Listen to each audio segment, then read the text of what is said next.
Hey, how is it going, everyone? Just wanted to pop in and make a video today. And today is gonna be all over the place as far as my thoughts and just what this kind of is going to entail. But essentially, my goal here for us is for me to self reflect on my first YouTube channel, checkpoint, update, whatever synonym you want to use there. I really want to just like record my journey, and that way I can kind of look back at this video and other videos in the future and be like, okay, that was really cool. I can't believe I kind of hit that milestone or what have you.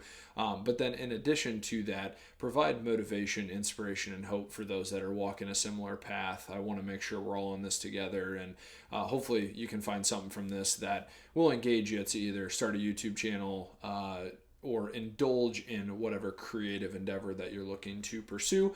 And we'll get into that a little bit further. So if you will bear with me, this is again more so kind of predicated on myself to make sure that I am just recording the journey, but I'm trying to make it entertaining for y'all as well and inspiring too. So let us dive in. So just as a quick kind of backdrop for this particular production. So this all really started with a vision that I had, and I wanted to get back into podcasting. I had a podcast created back in the pandemic with some friends of mine, and we were covering some personal development books. We were covering some interviews and some other podcasts, and we were flat out doing a lot of work during that time. I think we were producing like 1 or 2 episodes a week on top of promoting things on social media. And during the pandemic, I was still working. I believe they were too. Maybe not. Who knows? But anyway, that just totally lit this fire in me of like, okay, podcasting is really cool. There's no reason why I can't do podcasting. And for those that love podcasting, get out there, start your own podcast. It involves a little bit of work, but it's very rewarding. So that kind of faded away as the pandemic kind of wrapped up. They had also individually moved in their careers and physically moved as well. So kind of fell off. And so when I talk about this vision that I had, what I'm talking about is after the end result of those podcasts, I really wanted to get back in the game, but how do I do that, right? And that vision was at the very least, hey, I want to create a podcast, and I want this to be an experience where I'm just chatting with everyday folks from all walks of life. And so we've succeeded in that, which is really cool. But the cool thing that I would like to share is to take action. I didn't want to think about doing this. I wanted to actually act on it, because if I just thought about it, I might have a regret later of not doing it. So just as a bit of advice, like take action on ideas that you have. It will give you a lot of peace of mind at the end of the day. Now, the other kind of major piece to this is a friend of mine actually has incredible experience in working with clients who have an idea for a brand, idea for a company, idea for a blog, whatever it is, and they work with them on how to launch and kind of pull everything together. So had she not been in the picture, I don't know where I would have been. I probably would have figured something out, but it wouldn't be near to the cool completion that we have today. And she helped me so much on my website, and I'm so proud of the work that we did there. So if you have someone or know of someone in that space, leverage them. A lot of this can be found on YouTube, but I think it's important to just kind of reach out, because if they're doing it every day, then they can likely help you accomplish the same goal. So basically what happened was we took this vision, and I trusted their process, and their process, it took a little bit longer for us just because, she had a full-time gig. I wanted this part-time. She was okay part-time. So maybe I think it was 6 months or so from absolute start till final finish. And so for those that just want a reality check on how long sometimes these things take, it took about 6 months for us to get from, again, the idea creation, the concept and all of that to getting it through to fruition. So you got to be willing to walk the journey. You got to be willing to put the work in and have consistency if you really want something. But I really loved this process. I had a lot of fun because I love to create. I love to take ideas and turn them into reality. And that's not any bullshit at all. That's just the truth of who I am. I just think it's so cool when people brainstorm. I'm like, oh, this would be a great business idea, or oh, this would be a fun creative idea. I'm like, hell yeah, why not? Like, everyone has all these cool inputs and perspectives that if they can really take it and finish it and execute on it, they can turn into something really, really cool.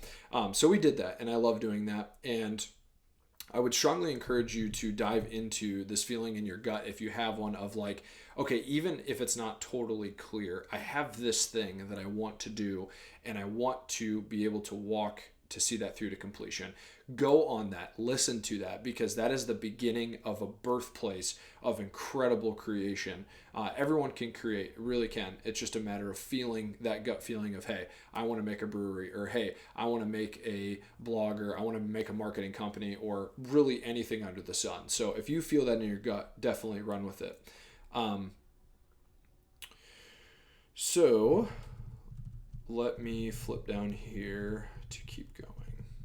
Okay, perfect. So once the website was created and we had collabed for, again, 4 to 6 months, I knew we were close. We weren't there, but we were close to being there. And so I really wanted to get into podcasting as quickly as possible. And now that the website was created through Squarespace, if you want to use it, I know there's a ton of them out there now, but we used Squarespace, we used her process, and we got that complete. And then from there, I knew that I needed to get back into the actual podcasting game. So from there, I had many mini podcasts with various people.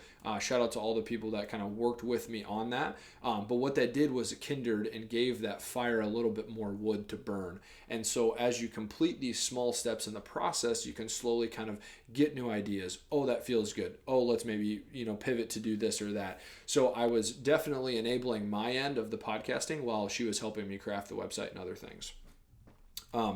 And then with that, there was this other idea that I had, and I'm sharing all this with you to try to help you say, okay, if I have an idea, this is actually the execution in which one can take within that. So I had read a lot of personal development books up until that point, and I really didn't share this with anyone. I was grinding behind the scenes, reading a book a month, reading 2 books a month. But I was like getting to the point where man, there's some good shit that can be found in these personal development books. And I'll kind of show you here on the bookcase of what we've accomplished, which is really fun. But I wanted to share that because I was like, if it's doing this much for me, it's got to at least help someone in some capacity. Not that they need help, but that they should seek this out because it's really good stuff. And so it felt strange at first knowing that was like my idea, right? I was like, okay, who's going to read books with me or pay attention to me reading books? But I was like, fuck it, why not? Why don't we output that into this other kind of column besides our podcast? And so we did. And so I knew that even though that was uncomfortable, there was a passion for me personally of reading that I could at least share in some ways to help other folks either read or want to read or get into the space, what have you. So I'm going to take a quick pause here and say, so stage 1 in this whole thing is idea creation and then working your ass off to bring that to the first version, right? When you have the idea, and we all have ideas, we've all experienced a lot of crazy and cool things in this life, and yet we let so many of those ideas slip through the cracks. So at least record your ideas so you have them for future, but then think to yourself, what's step 2, 3, 4, 5? How do we take this idea and then put it into some kind of context? And that I think is where there's just so much power in the universe to be able to do that. So had the idea of what I wanted to do. I took action and I worked my butt off to get to that first version. The first version essentially for me is website, did some podcasting, got that. Okay. That took about 6 months of effort, consistency, and a little bit of small money to my partner. But we had that baseline, right? And so it felt good. It felt like I was at peace, right? To know that I took an idea to at least get to that first stage. Now, here is the coolest shit in the world. Okay, is that when you're done with that first version, your brain immediately finds this next gear. I don't know what that is again, but you start to get to the next and better iterations of the said product. This is the creative process in some sense, is being able to take your idea and consistently come back to it and work on it and craft it and make it better. And that is why I implore you to take the action on these things, because even if your first version even if your first version is complete shit, the completion of the first version is what catapults everything else. So get to stage 1, take the idea and run with it a little bit. And then from there, you'll come back to it in a week or 2 weeks or whatever it is. And you'll find your mind will immediately start to have other creative ideas, other improvements. And it's just, to me, a very fulfilling and cool process. So that is why it's so important to start. It sets in motion an incredible force that will lead you to certain products, ideas, concepts, all of that good stuff. So that was stage 1. Now that my partner and I had a platform, we could begin to fine tune the details of the idea. So I converted I completed my first podcast and I was totally in love. I knew that we were on to this, right? So we again had the website, completed the first couple podcasts. We were right where we need to be. And so sometimes all you need is to produce, edit, and release something that corresponds with something you love to do. So whether it's a video on real estate, whether it's a video of you skiing, whether it's a video of you surfing, whatever it is, or even like a video of you doing something. That's what's awesome about some of these social media platforms is like you can just record yourself doing what you would normally do, and there are people that might find that attractive in some way, shape, or form. That's not for you to decide, that's for the market to decide. So go back and fine tune that first version, but also just try to produce something, right? Just try to produce some kind of product in some way, shape, or form. Then, now that the podcast and the website had been locked in, like I knew I'm consistently going there, right? Website, podcast, let's at least have one spot for things. This is where on the other side for books, I was super struggling. And I was struggling because I didn't know where to put it. I didn't know how to do it. I didn't know if it would even be worth it, honestly. I really didn't think that it would be worth it. But I was like, God, there's got to be some way for me to be able to produce this in some cool form or fashion. And this is where the next real breakthrough happened. I came across a YouTube video one day where the YouTube creator was discussing how he was a pastor at the time, made money via YouTube. And I was like super creative super curious because I was like, making money on YouTube, like I didn't even know that was a thing. And you might be sitting there like, duh, Nick, you could have done it. And I'm like, okay, well, why don't you do it then, right? No, in all seriousness, I was like, okay, this is a whole new concept to me. So I ended up watching that whole video of his, and then also I impulsively bought the book, The YouTube Formula. And I really devoured that book, and everything really from completing that book and watching this video, it became clear to me that from that point, I wouldn't just have a Spotify podcast, right? And I'm not downplaying that. Our last podcast was on Spotify and it was really cool. But there was this whole new thing that I was being exposed to, and that was creating a YouTube channel. And when the YouTube channel came in, I was like, holy crap. For those who don't know where to put things, I would strongly encourage you to look at YouTube, because there's so many people that are creating right now that we consume, and from consumer to creator, you can become that creator for consumers. And just as a reminder, like YouTube has, I think like 7 billion users or something like that. Just quantify like that in your head, right? 7 billion people are on this, engaging in this platform. 80% of those are consumers of the platform, right? So by you shifting from the 80 to the 20, you can become a creator for the consumers of whatever passion, hobby, said thing that you want to do. So I think that was a monumental shift for me. Was, okay, instead of just a podcast on Spotify, there's a million of them, right? I'm going to get on a YouTube channel, and that's going to be my foundation for everything. So buy that book, buy other books on YouTube if you're interested, read them, take action on them, all of that good stuff will be a baseline and something that you can kind of fall in love with. However, the story does not end here. It's really the beginning. And I say that because it takes a lot of work to create a YouTube channel, because you have to not only read about it, but you have to produce content, learn how YouTube works, all of these things. Now, it's really not that amount of work, right? As long as you can consistently show up for an hour or a half hour every single day, you can find your way. It's going to not be comfortable, but you can certainly find your way. And so I bring that up to say, once you have the vision, going back to me sitting down with that vision, you can then harness that vision to finding new opportunities. And that's really what this was about, is that I had the vision, it was strong enough, I saw an opportunity in a unique place like a YouTube channel, and then I was able to find the peanut butter jelly sandwich of what I needed as a creator. The website and the podcast were created, but the YouTube channel was the missing jelly to my peanut butter and jelly sandwich. LOL. Small sidebar. Peanut butter and jelly sandwiches are very good. If you haven't had one in a while, go make one. But that's huge, right? Because when I was engaging in the 6-month process of the vision, this hadn't even come on the radar at all. But because there was this slow churning of consistency to pull the vision together and at least start somewhere, I was able to find the opportunity in the YouTube book from that creator to then take action to bring that all to fruition. So, placing the podcast on the website and on YouTube at the very least would provide me a space to share my creation and my passion for podcasting and the marketplace of content.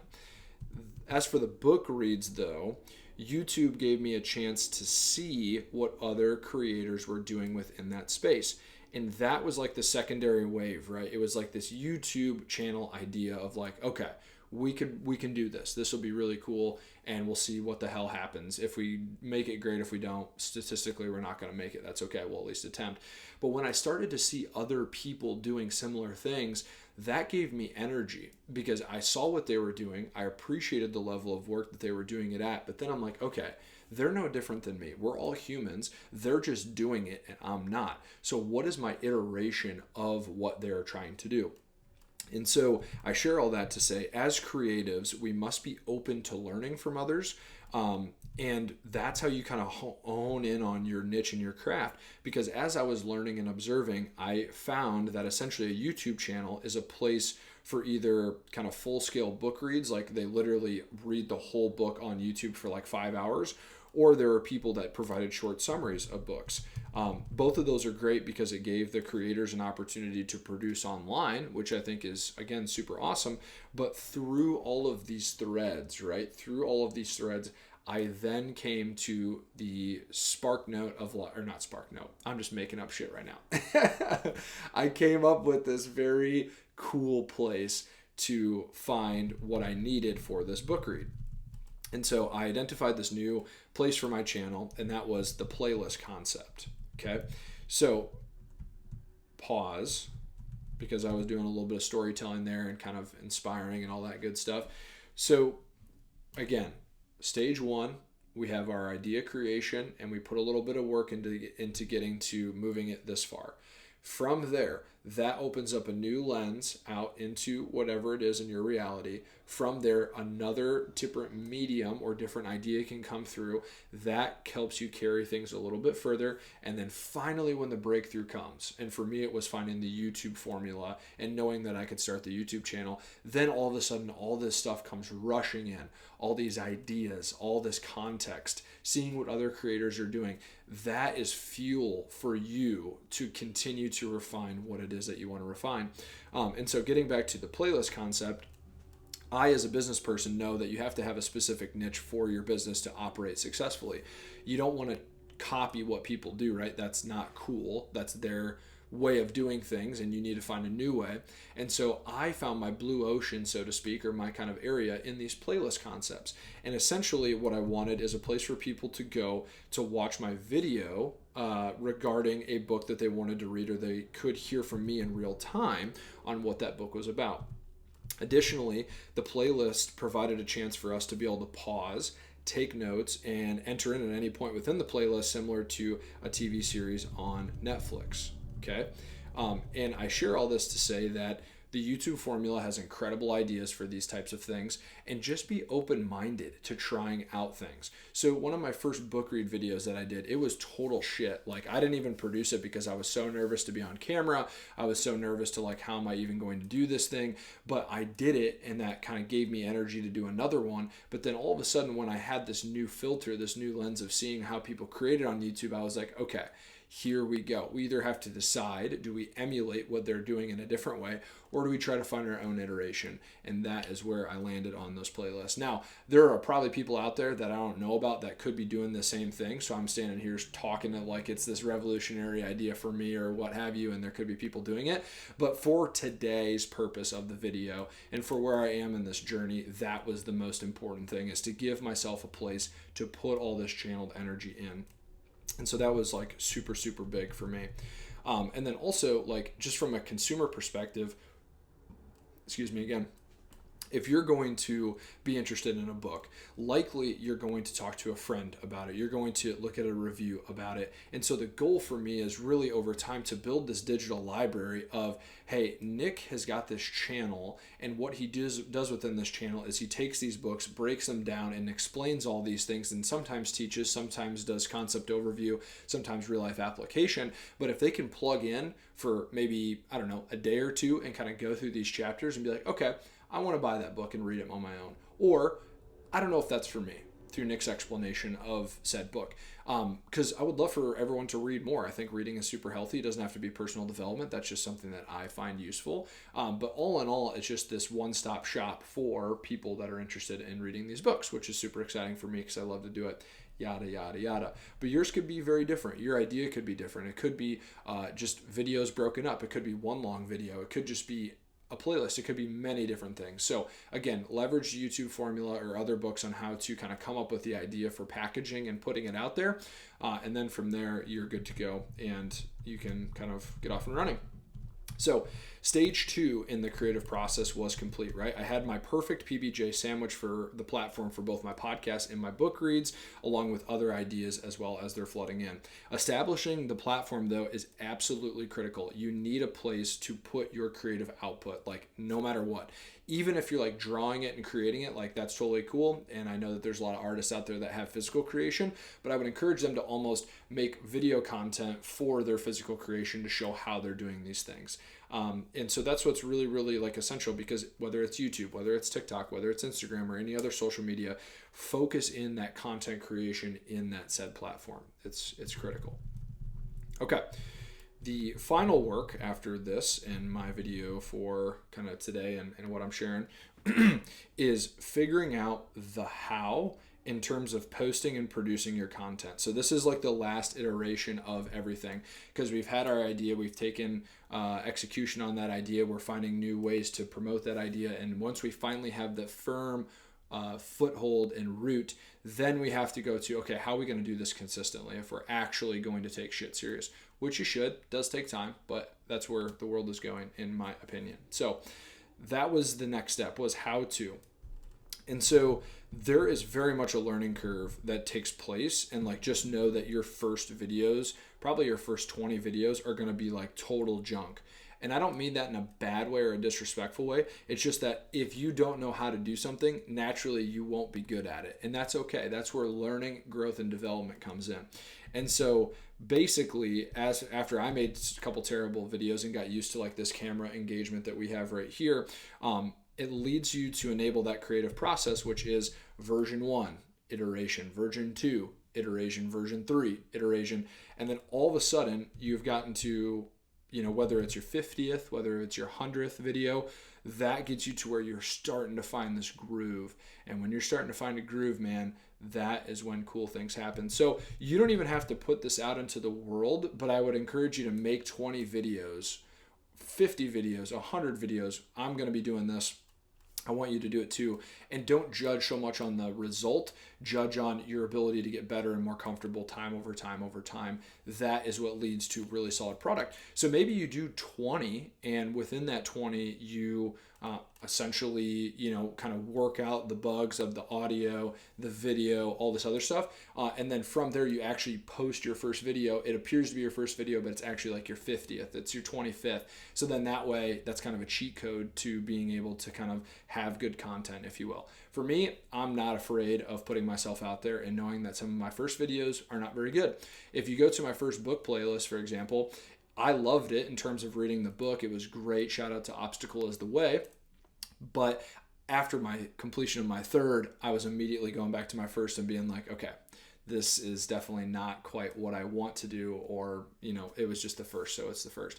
My point is, as you get better, you will get better if you continue to go down the process. And then also the YouTube formula, the book that I mentioned, aids in you figuring out how to place your content on YouTube, and that helped me out tremendously.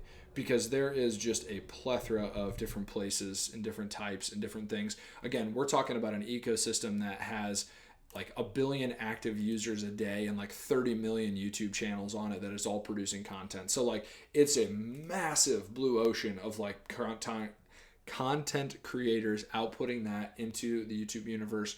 However, everyone has their spot if they so desire. And so the YouTube format can at least give you a little bit of iteration on that. So I'm going to take a drink of water here really quick. Last but not least, stage 3, and this is consistency. And consistency is just so important. It's so important. Once you've done the work to create, you now can move forward into putting it out into content. This to me is the fun part because you get great feedback from yourself and YouTube and use that to get better. I'm still amazed that I even put out a video that I recorded on myself doing a book read.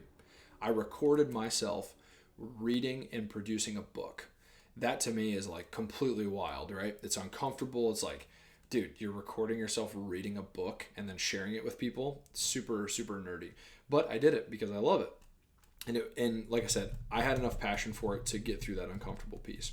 And so what I bring that up is to say that as you're planning your content creation or creating your content, try to taper that out so you have consistency within your process, because the only way anything gets done in this world is through consistency.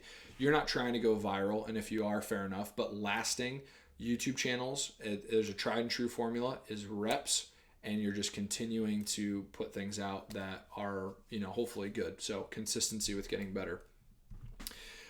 These final two pieces are a little bit off kilter to what I would be advising, they're off kilter to the creative process. So we've cleaned that up. We had stage 1, stage 2, stage 3.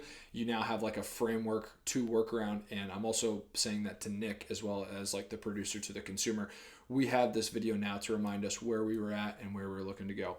These are two personal notes that I'll share with you that I think are important. And I'm also, again, reminding myself of this. So last two pieces, reminding myself, is that first, you have to have self-belief in what you're doing.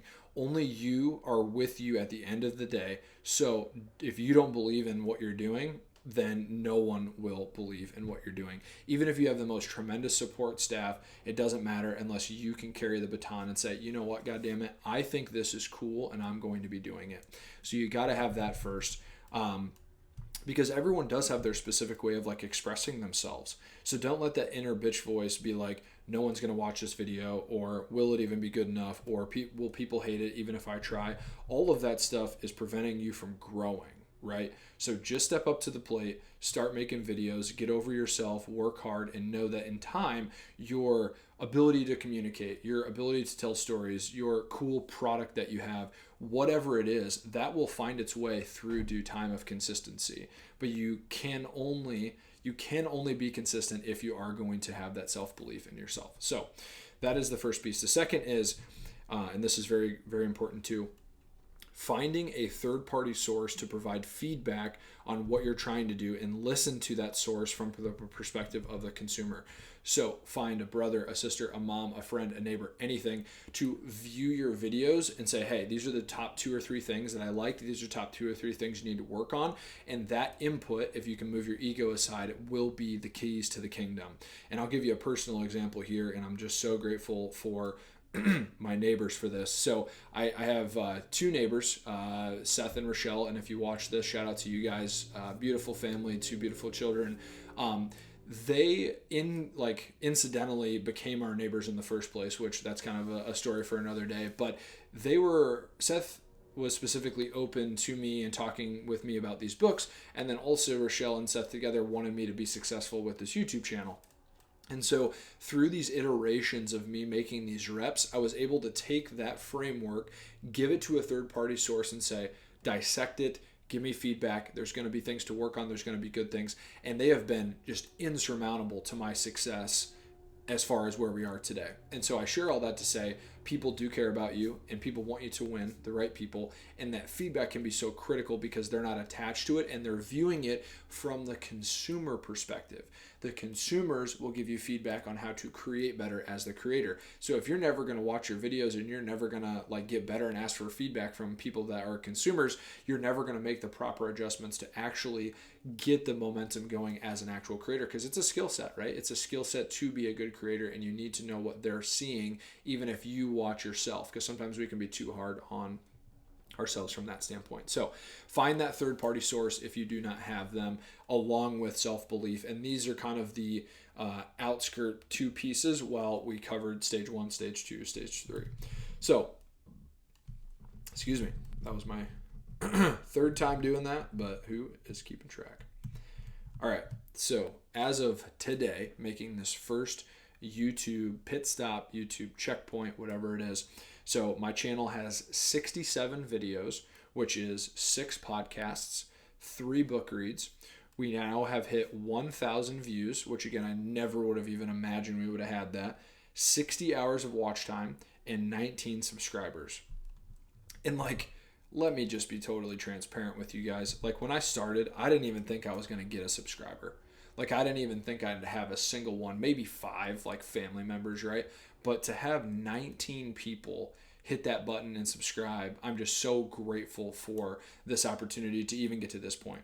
And talk about jet fuel for your future creative endeavors. When you see slow progress, and I have, you just want to continue to put the work in. And so I'll also mention within this video that I'm just about ready to launch my 4th book read and many more podcasts to come. So all of this is to say, I'm grateful, Nick, where you are at. I'm grateful for all the work you've put in. Continue to work hard. In addition to that, anyone who's watching this, I hope this inspires you. I hope this motivates you. I want you to take your creative juices and put them on a platform where it will be rewarded and you can help people at the end of the day, whether you believe that or not. So find your tribe, find your community, and honor your creative work.